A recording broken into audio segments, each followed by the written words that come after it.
worldwide, welcome to another ACSD, American Cane Self-Defense segment. To those of you that are brand new, you're seeing this for the first time. If you like what you see, don't forget to hit that subscribe button so you don't miss anything. And to those of you that already have done that, well, thank you for following along and keeping pace with us. We're all going through this global pandemic still, right, to varying degrees depending on where you reside.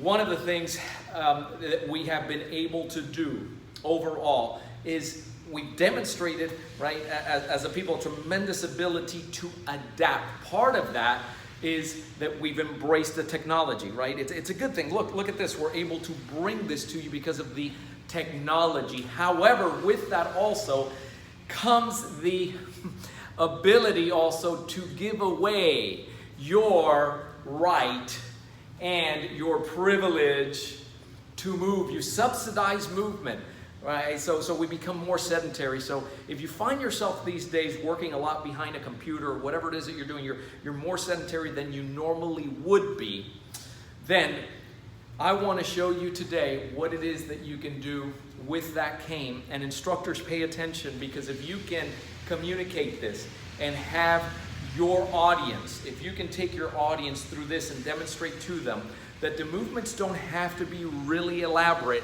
the self-defense is already built into it. So it's designed to do two things. It's designed to offset the fact that we may be more sedentary today. And what I'm suggesting, these are very simple things. The way I put it together, this particular series, is so that it doesn't require a lot of room, a lot of space, because I understand that a lot of you are confined. It's very impractical to pick up your cane, go outside, and then have to come back in. It may be something that you're there in a room, you can pick it up, do the movements. It'll help to decompress the spine, get the circulatory system going, and offset the undesirable effects of being sedentary. And if you're not familiar with what I'm talking about, it's beyond the scope of this, but look it up. Look up sedentary, not just because of the weight gain, but the adverse effects it has on your health. So two purposes here: to offset that, and then also to show you how built into those movements is self-defense, which is what we do in essence, right? The first movement, and I want you to take a look at the feet, so I'm going to ask that we tilt the camera, we tilt that camera. This is going to be the grip here. So this is a standard grip.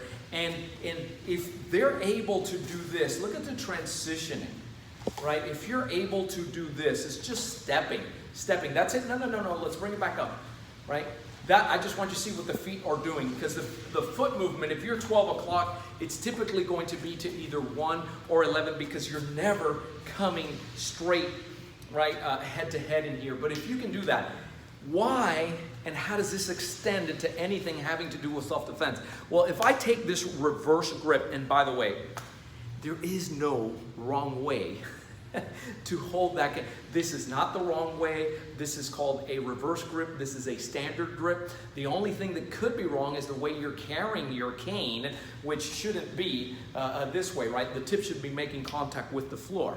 But if you take this reverse grip and just turn the cane and put it this way, and you're doing this is in essence a power shot, right? So make sure that the tip is on there, but listen, you hear that, right? Right? That's a 1. And we know the value when somebody comes in. We've spoken about the value of those power shots. They act as both offensive and defensive in a variety of ways. The other difficulty is your assailant is here. He's coming in, you're looking at his eyes, he's stepping through, and I may be coming up here, but then it extends all the way and takes out his knee or his shin. So in this first diagonal shot movement, if you can do this, you're already setting it. See what I do with my hands, how I switch it here. That's number 1. Number 2, you should have the ability to move this way. And it's kind of from the hip coming up, this movement here. For those of you on Cane Self-Defense University that have the long expander cane, you see that we have this movement, right? So imagine this cane was really long here, and I'm able to do this. This movement here, the ability to go from here to here, right? So I've been sitting down for a while. I do repetitions of this movement, and then I switch it, and I go from here. Why? Because when you're extending this, extending this downward to up movement has practice, bang, right? And it sets you up to come right back down. And it doesn't matter. I can shoot off of my line as soon as he approaches. Man, I don't want, you're going here from down up with that movement and then coming back. So see how we're using the hip to come up and down. You're starting to put this together. The third one is your ability to move here, right? So from one side to the next. Notice that I do transfer. It's very different than keeping both hands on the cane, because every time you're crossing the midline, you're training both sides of the brain, so it has that advantage as well. But having this capacity, see? So here I'm going to the outside. If I want to emphasize, boom, coming to the inside, now I have two shots, one that's coming here and another one that's coming here. And the ability to rotate from here to here, right? But would you turn that down a little bit so they can see here? Because I know some of you are tired that have been following us for a while. You're tired of hearing me say that this is all about self-defense for a variety of reasons. The obvious ones are when you're throwing in here and you're coming, right? For the outsider, you're coming in here. Or you're coming down low. Boom, it's the same turning movement. But what about when they close the gap in here for you to come out and then follow up? Notice that they're very basic movements. And they're all happening on bony tissue because it's an impact tool. The last one that I want to give you is the ability to transfer from one side to the other. And this can have its variation here where you're stepping back. So if you're stepping forward, it's at angles. You're stepping here, but also here.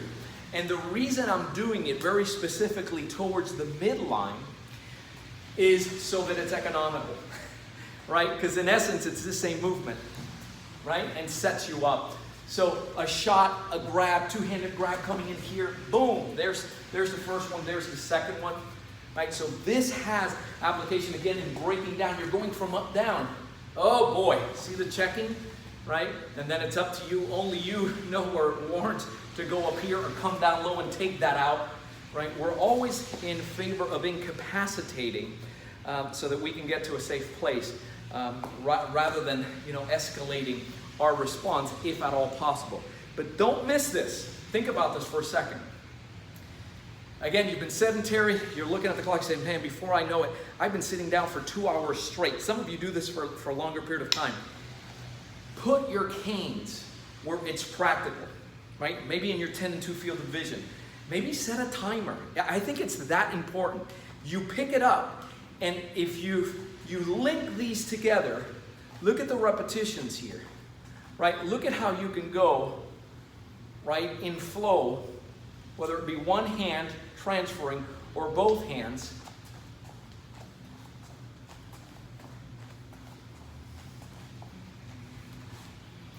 And everything is tight. Notice that my movements are always tight in my guard zone. I'm never to the outside. You never see this, right? In ACSD, you never see this. And I do start in this reverse grip because it's what I always tell you. There is no wrong way to pick this up. It's only wrong if you're not used to training it. And it's not that it's wrong to you. You're just not accustomed to it, right? Because you should be able to. You don't have the luxury. You picked up the cane. You didn't have it on you. The cane was imposed. However you pick it up, you have to be able to move with it, right, effectively.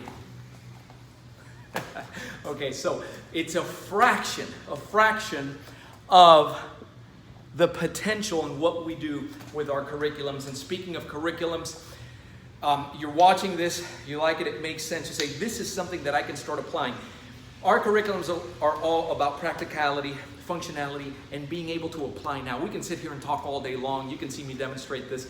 But behind all this, there is a step-by-step blueprint as to how we get. This is just one tiny example of some of the things that we share so that they're practical for today's world, and you can start doing it right now. And you can do it, best of all, from the comfort of home, having the huge advantage that you have our team keeping eyes on what you're doing. And I'd love to share with you how it is that we do that based on what your goal is, the way to do that, the absolute number one best way to do that. Before you invest in anything, I'm the first one to tell you, Don't go crazy, go to the site and start ordering things and DVDs, even canes, if you have questions. I want you to text the letters CCC for Cane Clarity Call, because we want to bring clarity to this topic. Text that to 305-745-7839. And a member of our team will come right back and schedule you in less than 24 hours. We will be on a call, and you're going to leave that call with something written, a blueprint, a plan, so that you know exactly what you need to do with this cane, so that you don't waste time and really make it count and move that progress needle forward. Guys, thank you so much, as always, for watching. Keep caning and stay safe.